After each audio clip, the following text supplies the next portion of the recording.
Buonasera a tutti, ringraziabili di seguirci. Ogni settimana per questi commenti dell'attualità et pour la passer en revue cette semaine, Patrick Vinciguer de RCFM. Bonsoir Patrick. Bonsoir. Jérôme Paoli de Parole de Corse. Bonsoir à vous Jérôme. Et puis notre invité qui est Fanfan Domige, premier adjoint à la mairie d'Alat, trésorier de l'Association des maires de la Corse du Sud. Bonsoir Fanfan Domige et merci de votre participation à notre émission. Alors pour entamer notre discussion, un retour sur un conflit qui semble peut-être bien parti pour s'éterniser, même s'il a été suspendu vendredi. La grève initiée par le STC et la CGT se poursuit, même si la CGT s'est retirée, elle, du conflit, mais a déposé un nouveau préavis pour le 8 mars, un préavis qui sera étendu à la compagnie Corsica Ligne. On écoute le représentant de la CGT de la Méridionale. Si nous n'avons pas les ports principaux, à deux, ce n'est pas viable, ou pour un ou pour l'autre. Donc aujourd'hui, nous, on maintient que notre position, c'est le partenariat des deux compagnies sur les ports principaux, c'est la viabilité des deux entreprises, et les ports secondaires, ils trouveront un terrain d'entente entre les patrons. Alors vous qui avez été administrateur, agent comptable à l'Office des transports de la Corse, vous connaissez parfaitement les arcanes du transport maritime, les évolutions qui se sont déroulées depuis des années. Comment est-ce que vous analysez cette nouvelle crise que personne a priori ne s'attendait à voir? À partir du moment où le Conseil exécutif avait présenté, le 26 ou 27 juillet 2018, les nouvelles règles. Je ne sais pas si vous vous souvenez de ce rapport, où on mettait en évidence tout ce que l'on pouvait financer, ce qu'on ne devait pas financer, ligne par ligne, les ports qui allaient avoir une dotation de continuité territoriale, et on a surtout ciblé sur le fret, rien que le fret. Et le seul port ou la seule ligne qui va bénéficier d'une compensation, c'est le port de Popriano pour les passagers, mais c'est résiduel. Donc à partir de ce moment-là, la règle n'est plus la même. Donc ne vivre qu'avec le fret pour les compagnies comme la Méridionale, ça pose un réel problème. Donc en plus, vous avez maintenant donc, une compagnie qui est totalement privée, c'est Corsica Ligne. Jusqu'il y a quelques années, la SNCM avait des participations. Il y avait une entente entre les deux compagnies. Voilà, donc il y avait une entente. Alors, est-ce qu'elle était tout à fait légale? Mais enfin, il y avait une entente. En tout cas, ça fonctionnait. Aujourd'hui, c'est plus le cas. Donc chacun roule pour soi et je suis très inquiet pour l'avenir de la Méridionale. Vous croyez au fait que la soumission de la Méridionale à cette DSP ait pu être volontairement entachée, sinon d'irrégularité, mais au moins d'approximation? En tout cas, il semblerait que rien n'ait été fait pour que ce soit, qu'elle puisse être reçue dans l'appel d'offres. Mais d'un autre côté, je crois qu'ils n'ont pas les capacités, avec 3 navires, de pouvoir répondre à l'intégralité de l'appel d'offres. C'est surtout ça la difficulté. C'est surtout pas rentable. Donc, oui, quand vous n'êtes, je le disais tout à l'heure. La Méridionale ne perd pas d'argent sur les lignes de Corse avec la subvention. Elle n'en perdait pas. Elle n'en perdait pas. Oui, mais dans le nouveau système, elle va en perdre. Donc Francis Lemort n'a aucun intérêt à perdre de l'argent. Donc il a une flotte de conteneurs qui est mondialement reconnue. C'est, je crois, la deuxième compagnie mondiale. Donc vous savez, la Corse s'est vue de très loin. Donc selon vous, on va tout droit au monopole? On va tout droit, oui, s'il n'y a que Corsica Ligne, on va tout droit vers un monopole. Donc alors après, on a voulu supprimer les monopoles, là on y va tout droit. Mais est-ce que vous pensez que la déclaration de la direction de la Méridionale, qui est là quand même pour rassurer, où ils disent que finalement ils veulent participer, ils vont faire un référé, etc., c'est un leurre ou c'est une réalité? Oui, écoutez, un référé sur quoi? On ne connaît pas les résultats d'appel d'offres. Sur les raisons de l'éviction, ils disent que ces raisons ne sont pas fondées. Le directeur de la compagnie affirme que c'est dû uniquement au fait qu'ils aient substitué un navire sur Ajaccio. Donc un problème mineur par rapport à l'offre générale. Alors c'est surprenant aussi parce qu'on se souvient que la Corsica Ferries, elle, a été écartée de l'appel d'offres avant, au motif qu'il manquait une clé USB. Alors cette affaire est entourée de beaucoup de mystères, je trouve. Et c'est un peu surréaliste, vous ne trouvez pas? Quand vous soumissionnez à un marché, donc, vous avez un cahier des charges. Le cahier des charges prescrit un certain nombre d'éléments de forme. Bon, il semblerait que la Corsica Périse n'ait pas respecté ces éléments de forme, notamment les clés USB. Mais sur un dossier aussi crucial que celui-ci, être écarté dans les deux cas, Corsica Périse et Méridional, pour des raisons de forme, c'est quand même fort de café. Ben écoutez, j'ai, vous le savez, présidé beaucoup de commissions de marché. Quand il y a une condition de forme qui n'est pas respectée, on peut toujours se donner les moyens de consulter celui qui a soumissionné pour savoir s'il n'y a pas une erreur, si on n'a pas oublié quelque chose, et s'il n'est pas temps de revenir à...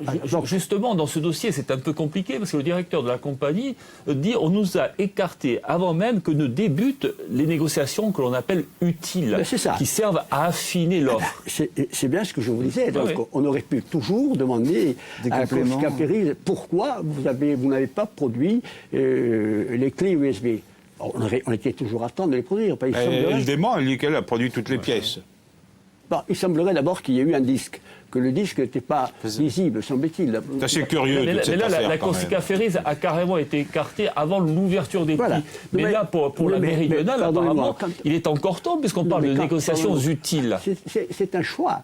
C'est le choix de la Commission. Quand vous ouvrez, vous recevez les enveloppes, vous regardez d'abord les conditions de forme. Si les conditions de forme se réunissent, vous êtes éligible, vous êtes reçu à l'appel d'offres. Ensuite, on ouvre les propositions et on regarde effectivement vous êtes le moins disant, le mieux disant. Est-ce que ça peut remettre en cause la DSP de façon générale? C'est-à-dire qu'on en revient uniquement à des OSP. Est-ce que ce système, finalement, si la Corsica Lignée gagnait, la Corsica Périse gagnait devant le Conseil d'État, effectivement, ça poserait un gros problème. Mais sur le principe de la DSP. Le principe de la DSP, pourquoi ? Si vous n'avez pas une DSP, une délégation de service public, il ne faut pas confondre avec les OSP. Voilà. Donc, une délégation de service public demande une compensation. C'est-à-dire qu'on vous impose des tarifs, on vous impose des circuits, on vous impose donc, des fréquentations, on vous impose des lignes. Par rapport aux conséquences, on vous dit on les fait, mais pour les faire, il nous faut ça. En plus, vous avez vu que dans le rapport du mois de juillet 2018, on fixe y compris les tarifs du fret. On vous dit, voilà, le fret, il sera à 35 €. On vous l'impose. Alors, l'entreprise qui aura la desserte vous dira, oui, moi, pour faire à ce tarif-là, je ne passe pas. Donc, pour passer, il me faut telle compensation. Mais comment vous êtes un homme politique aussi, comment vous jugez les conséquences sur l'exécutif? Parce qu'il y a un problème politique aussi aujourd'hui. On n'est plus uniquement dans le problème de la sauvegarde des emplois, ça devient un problème politique fort, dans tous les cas de figure, c'est désastreux, parce que si la Méridionale, ce que je crois vraiment, malheureusement, sera écartée. Donc, si elle est écartée, c'est 180 postes d'employés de marins de la Méridionale qui seront au chômage. Et vous en aurez 350 à Marseille. Malgré les garanties apportées par la direction. Vous savez, les garanties apportées par la direction, on a vu perdent le marché, les emplois sont perdus. Est-ce que ça veut dire que l'exécutif... Francis Lemort, il est à Paris, il n'est pas à Marseille. Donc, moi, je n'y crois pas trop. Donc, c'est une catastrophe, il faut le dire, humaine d'abord, et puis économique certainement. C'est-à-dire que dans ce domaine-là, c'est un constat d'échec. La Corse n'a pas la possibilité aujourd'hui d'assumer un secteur stratégique comme celui des transports. Écoutez, elle ne peut pas maîtriser ses transports. Là, elle sera aux mains du consortium. Il faut revenir quand même à la session des 26 et 27 juillet dernier. On annonce la création de la CEMOP au 1er janvier 2021. Vous avez donc une délégation de service public qui dure 15 mois. Quel est l'intérêt pour Francis Lemort de s'embêter pendant 15 mois à travailler sur une partie de la desserte? Sauf que la prochaine DSP, c'est 10 ans. 10 ans. Et si on rate cette DSP-là de 15 mois, on est mal parti pour la suivante. Mais la prochaine délégation sur 10 ans, vous devez normalement avoir la CEMOP, puisqu'on a promis que la CEMOP démarrerait le 1er janvier 2021. Personnellement, je n'y crois pas. CEMOP, c'est la compagnie régionale, c'est ce qu'on appelle la compagnie Il régionale. n'y a pas de bateau, donc ça risque d'être aujourd'hui. Mais quand vous avez les syndicats, notamment, c'est la CGT, je crois, qui dit qu'il faut qu'il y ait une grève à la fois à Corsica Ligne et à la fois sur la Méridionale. Donc, en gros, qu'il y ait un rapprochement entre les entreprises, c'est déjà une bataille perdue pour vous. Oui, c'est déjà une bataille perdue, mais il n'y aura plus de rapprochement entre Corsica Ligne et la Méridionale. La SNCM détenait 60% du capital de la CMN. penser seulement à racheter ses participations au moment où la SNCM allait mal. Il ne faut pas oublier l'affaire de Beuclair, de la vente à Veolia, ensuite de la revente à Roca, etc. Donc c'était un parcours particulièrement pénible pour la Corse et pour les marins des deux compagnies. Alors, on avance avec le deuxième sujet de l'actualité, c'est le congrès des maires de la Corse du Sud, des maires qui se débattent dans des difficultés inextricables, moins de moyens et plus de responsabilités que le pouvoir central ignore superbement jusqu'à la récente crise où là, on les appelle en renfort. Bref, une situation morose et un moral assez bas. On écoute la présidente de l'association, Jocelyne Fazi. Nous vivons quand même aujourd'hui des événements extraordinaires, c'est-à-dire que en milieu rural, il y a des suppressions d'une part des trésoreries et d'autre part tentative de suppression des collèges. On parle d'aménagement du territoire, c'est ça qui est intéressant. Il faut aménager notre territoire. Aujourd'hui, on déménage notre territoire. Notre motion s'y oppose au déménagement des services publics en milieu rural, parce que si on enlève tous les services publics, l'intérieur va se dépeupler complètement. Alors, vous êtes premier adjoint de la commune de Latte, qui n'est pas vraiment une commune de l'intérieur. Vous êtes également trésorier de l'association des maires. J'imagine que vous partagez le constat de Jocelyne Fazi, mais est-ce que finalement, dans l'intérieur, on n'a pas atteint un point de non-retour et que l'Étoile lui-même s'est fait une raison ? Vous savez, bien sûr, je partage. D'abord parce que, vous le savez, je suis un ancien fonctionnaire du Trésor public, donc forcément, je dépends du service public. Sauf que, systématiquement, depuis quelques années, on dématérialise tout. Aujourd'hui... C'est ça aussi le fond du problème. Il y a la désertification et puis il y a la dématérialisation. Voilà. Donc, vous dématérialisez tous les documents, vous les envoyez par un clic, ça part chez le receveur municipal qui aujourd'hui n'a même plus les moyens de contrôler ce que vous lui envoyez. Donc déjà, on est mal, pardonnez-moi l'expression, on est mal barré. Prenez maintenant le cas de l'impôt à la source. On retient maintenant, par un clic, tout part. Voilà. C'est la même logique. C'est-à-dire que le ministre des Finances va vous dire, mais à quoi ça sert d'avoir... sauf qu'on enlève l'humain. Comme dit la présidente, quand vous aviez une perception, vous allez chez le percepteur, éventuellement, il vous expliquait pourquoi faire, comment faire, etc. Aujourd'hui, moi je vous lis, dans quelques... Hier, la semaine dernière, j'étais à l'Office de l'environnement, on a... Ils ont approuvé une charte de dématérialisation de tous les documents de l'Office de l'environnement, de l'Office de l'ambiente et Gourse. Elle est stesse. On va vers la disparition du service public. En plus, on le disait tout à l'heure, en aparté, il n'y a plus personne dans les villages.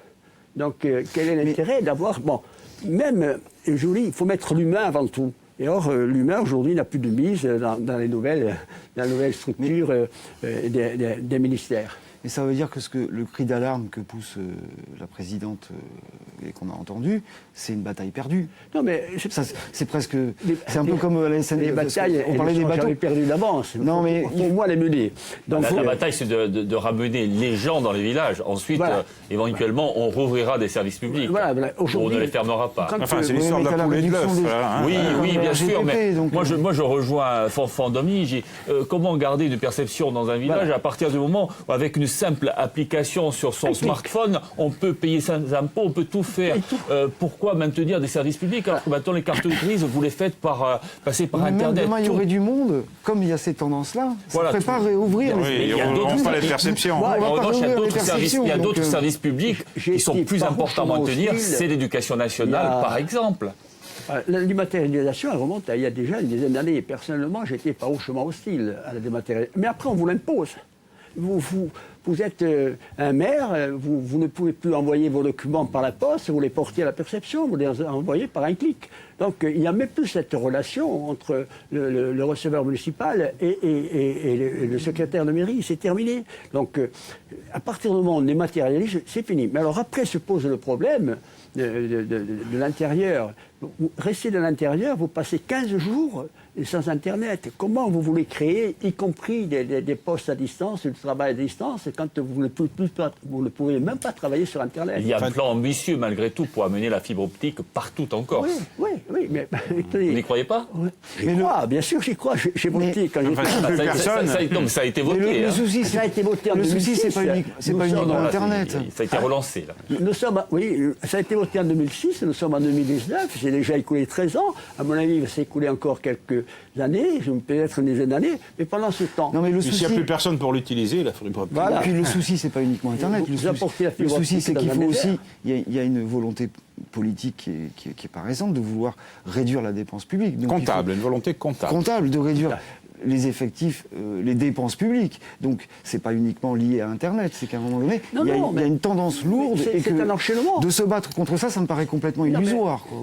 Voilà. C'est un enchaînement. Et pour préciser la question de Jérôme, est-ce que finalement, la prochaine étape, là, cette fois-ci d'un point de vue administratif et politique, c'est pas aussi la disparition, la fusion d'un certain nombre de communes? Mais écoutez, d'abord, je pense qu'il y aura la disparition pure et simple des comptables publics, des receveurs municipaux. Vous verrez, dans quelques années, ce sera ou la Caisse des dépôts, ou carrément des cabinets d'experts comptables qui vont gérer les dépenses des collectivités locales. On y va tout droit. Mais les services publics ne peuvent pas se résumer non plus aux perceptions et au trésor. Non, mais nous sommes bien d'accord. Sur les municipalités. Vous n'avez plus de poste. Vous n'avez plus de gendarmerie. Quand mon épouse est originaire de Cressinach, j'y vais régulièrement. Vous avez une caserne, une gendarmerie à Evisa, il n'y est plus. Et vous aviez la poste à Evisa et fonctionne une fois ou deux fois par semaine. Donc vous n'avez plus rien. La gendarmerie, c'est pas la faute à la dématérialisation. Hein. Non, mais c'est une logique. C'est justement des logiques. Est-ce que demain, on peut assister, sur les 360 communes de Corse, à une réduction à une centaine? Voilà, vous parliez donc de regroupement des communes. Oui, certainement. Donc vous avez des communes qui, aujourd'hui, quel est l'intérêt d'avoir une commune à 80 habitants, 30 habitants, 15 habitants? Vous allez à Hérone, vous avez 9 habitants. 9 contribuables, 9 électeurs. Donc, Gilles a fait 100% d'ailleurs. Donc, c'est facile. Vous arrivez dans des communes où il n'y a plus personne. Vous êtes là dans un désert. L'hiver, il n'y a personne. Non, mais ça n'a plus de sens. Donc, toutes ces communes aujourd'hui. Alors, il faut les regrouper. Mais on y va. Vous avez vu qu'on est déjà dans les communautés de communes, les communautés d'agglomération. C'est politiquement quand même extrêmement significatif, ce genre de choses. Oui. Oui, ça veut dire que le pouvoir politique local, même s'il ne représentait pas grand-chose, c'était quand même, surtout en Corse, un élément important de la situation, enfin du débat politique. Aujourd'hui, s'ils disparaissent, comment on fait? Pas seulement qu'en Corse, je crois que c'est national. Donc l'objectif, c'est de réduire le nombre de communes. Donc on y va tout droit, bien évidemment. C'est un affaiblissement de la démocratie. Ça se réalise beaucoup sur le continent. Beaucoup de communes sur le continent ont fusionné, se sont regroupées pour être, disons, plus fortes. Puis les compétences passent aussi dans les communautés de communes. Il y a aussi ça. Ensuite, vous avez beaucoup de compétences qui sont transférées aux communautés de communes, aux communautés d'agglomération. Regardez, aujourd'hui, l'urbanisme sera transféré aux communautés de communes ou aux communautés d'agglomération. Vous avez la mutualisation des moyens. Donc, tout ce qui est DRH, c'est regroupé. Donc, je disais, les permis de construire, l'eau, la Mais demain, le maire d'Alat, qui devient premier adjoint d'une communauté de communes et qui est plus maire d'Alat, c'est pas un problème finalement, parce qu'il y a la représentativité. Je dirais, pour moi, c'est pas un problème. C'est pas. Vous n'êtes plus maire. Pardon, oui, mais je l'ai été. Vous savez que j'ai volontairement passé la main. Donc, s'il y a une représentativité de la commune, c'est pas dramatique. Non, c'est pas dramatique. Aujourd'hui, quel est le pouvoir du maire aujourd'hui à Alat? Dans combien? On a encore quelques mois. On traite encore l'urbanisme, et dans quelques mois, on ne traitera même plus l'urbanisme. On aura le terre civil et le cadastre, renseigner les gens, c'est que... Donc autant être représenté dans une communauté. On parle depuis un moment de réorganisation territoriale, de fusion, de regroupement, d'intercommunalité. On ne parle pas de développement, et c'est le fond du problème. Voilà. Non, plutôt. Mais le développement, parce que de communes vides, qu'elles soient affiliées à une communauté de communes ou seules, autonomes, ça ne change rien. Hein. Oui, mais ce regroupement n'est pas fait forcément pour le développement. On a l'impression que c'est fait surtout pour des économies et de réduire les budgets. Mais Donc, c'est vrai. ça pose aussi un problème de démocratie. Oui, mais est-ce qu'on est Ça ne obligé concerne pas C'est une d'ailleurs que réalité, l'économie. vous avez raison, c'est une réalité, sauf que le développement aujourd'hui, il est basé sur quoi? Sur l'installation du réseau d'eau, l'installation de tout à l'égout, l'électricité, le téléphone. Donc, que vous soyez dans une commune, que vous soyez dans une communauté de communes ou d'agglomération, c'est la même chose. C'est la même chose. Je dirais même que vous réalisez mieux avec une communauté, c'est le cas dans l'acte, on réalise mieux avec la communauté d'agglomération du pays ajaccien que si nous étions seuls. Puis est-ce que vous êtes obligé d'avoir 365 Pardon indemnités de maire en Corse? Parce que Oui, on parle de dépenses publiques. C'est parce qu'il doit gréver le budget de l'État. Hein. Je pense que ce n'est pas ça. Oui, mais si, peut-être pas qu'en Corse, mais qu'en Corse. globalement, Pas qu'en au niveau Corse, national, et ça commence à faire de Et ça l'argent. représente très très peu de choses, Jérôme. Une question. Aujourd'hui, on a Une ramené commune de de moins de 36 500 000 à habitants, 33 000 c'est communes. vraiment Oui, rien. c'est marginal. Vous voyez, là, on a réduit les 10% niveau français, de c'est nos quand communes même importantes. Au-delà de ça, une question politique sur la politique justement de Macron. Disparition progressive des communes, fusion, etc. En tant qu'entité politique, donc, il y a une perte de pouvoir. Affaiblissement qui est souhaité du rôle du Parlement, que ce soit le Sénat ou que ce soit l'Assemblée nationale, avec la diminution des parlementaires. Est-ce qu'on ne va pas de plus en plus vers une concentration du pouvoir entre les mains d'une seule et même personne? Écoutez, on peut raisonner à l'envers. Est-ce que réduire le nombre de parlementaires, ce n'est pas renforcer le rôle du parlementaire qui sera un peu plus important que si on renforce ses pouvoirs, oui, mais si on ne les renforce pas et qu'on essaye de les diminuer, non. On peut raisonner à l'envers.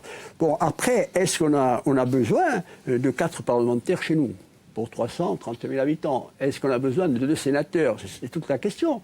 Vous avez vécu, comme moi, le passé. Donc, on avait 2 parlementaires, on avait 1 sénateur. Bon, aujourd'hui, on a 4 parlementaires. C'est Pasqua, souvenez-vous, qui avait élargi, pour des raisons politiciennes, et augmenté le nombre de parlementaires. Moi, je suis plutôt favorable à une réduction du nombre de Oui, parlementaires. mais si on réduit leur nombre et qu'on réduit aussi leur pouvoir, ils n'en ont déjà pas beaucoup. Ouais. Par exemple, avec cette affaire d'amendement qui devait être contrôlée, on sent quand même qu'il y a une volonté politique assez marquée. Oui, mais peut-être aussi que nous vivons une autre époque. Donc, moi, je suis favorable aux réformes. Alors, pas n'importe comment. C'est ce que demande d'ailleurs la rue. Hein. En ce moment, les Gilets jaunes, ils demandent ça, une réduction du nombre de parlementaires. Évidemment. Oui, bien sûr. Alors, mais après, ça peut les servir Gilets jaunes, d'appui. Tout à fait. ils demandent la réduction du nombre de parlementaires, mais ils s'attaquent surtout aux rémunérations des parlementaires. Alors là, il y a beaucoup à dire. Moi, je ne suis pas parlementaire, je suis à l'aise donc pour en parler. Un parlementaire qui gagne 7 200 € par mois, personnellement, ça ne me choque pas. Et quand on sait que beaucoup de parlementaires perdent plus que ceux qui ne gagnent. Quand ils retournent dans le privé, généralement, ils gagnent un peu plus. Par contre, il n'est pas question de statut de l'élu dans la réforme de Macron. Ce qu'il faudrait, justement, dans la réforme que M. Macron veut porter, qu'il intègre la réforme du statut de l'élu. Vous voyez, en Sardaigne, vous avez un statut de l'élu. Le gars qui est élu conseiller régional, il a le choix. S'il opte pour son métier, il n'aura pas la rémunération complète, la moitié. Et après, il est sanctionné s'il ne participe pas. Par contre, s'il opte pour le mandat de conseiller régional, il aura un salaire plein qui n'est pas celui de l'Assemblée de Corse, et on s'en fout. Globalement, comment vous jugez la politique de Macron par rapport au territoire? Est-ce qu'on assiste à une recentralisation du pouvoir? Écoutez, d'abord, il a commis, je pense que tout le monde l'a souligné, une grave erreur de vouloir mépriser en quelque sorte, en tout cas avoir de très haut les élus de base que nous sommes. Or, les élus de base, on connaît tout. On est les confidents, on est là pour les mauvaises choses, pour les bonnes choses, etc. Il a eu tort de se séparer du soutien des maires. Il est en train de revenir à grands pas. Donc voilà, donc moi je n'ai pas, vous le savez, j'ai voté Macron, donc maintenant je n'approuve pas, je n'épouse pas toutes ces idées. Bon, j'ai voté contre le pire, ça s'arrête là. Bon, je suis pour les réformes, je pense qu'il faut réformer le pays. On ne peut plus vivre en France comme on vivait en 1947, en 1950. C'est plus la même chose, on le verra d'ailleurs pour les retraites, ça pose d'énormes problèmes. Avec aujourd'hui, ceux qui travaillent, ils ne travaillent pas pour eux, ils travaillent pour nous. Donc, alors qu'avant c'était l'inverse. Donc, de moins en moins de salariés, de moins en moins de cotisants. Et les retraites par répartition, ce sont des retraites qui reposent sur les cotisations. Mais Emmanuel Macron, c'est aussi un retour au jacobinisme absolu. Vous, qui êtes un élu de proximité, comment vous le percevez, ça? Je ne sais pas ce qu'il dit. Non. Oui, non, mais là, c'est peut-être ce qu'il fait. C'est peut-être ce qu'il dit. Ouais, j'observe. Il viendra sans doute en Corse à la mi-mars, un peu plus tard peut-être. Vous en attendez quelque chose? de Pour son la Corse retour en Corse, oui. Ben écoutez, d'abord, moi, j'ai été surpris que le président de l'exécutif refuse de rencontrer le président de la République. On ne refuse jamais de rencontrer le président de la République. On peut ne pas être d'accord, mais au moins, on fait valoir c'est différent. Surtout si c'est pour convenir d'un échange téléphonique. Voilà. Qui n'aura pas eu lieu. Qui n'a pas eu lieu. Oui, Oui. Concluez, vous pouvez conclure. Non, donc je disais que je ne sais pas si la Très Corse va en tirer quelque chose, c'était votre question. Oui, c'est ça. Un peu dubitatif quand même. Oui, dubitatif, Comme tout le parce monde, qu'il n'y a pas de raison qu'on soit traité beaucoup mieux que les autres. Et à l'heure actuelle, les finances de l'État ne sont pas telles qu'on puisse passer sur tout et accorder tout.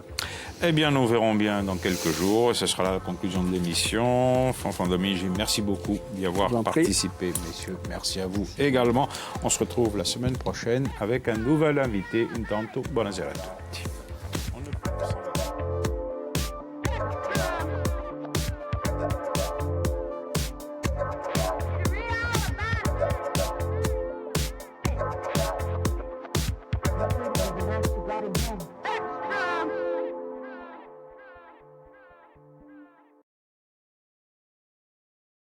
Moi, je vais réclamer depuis longtemps, c'est...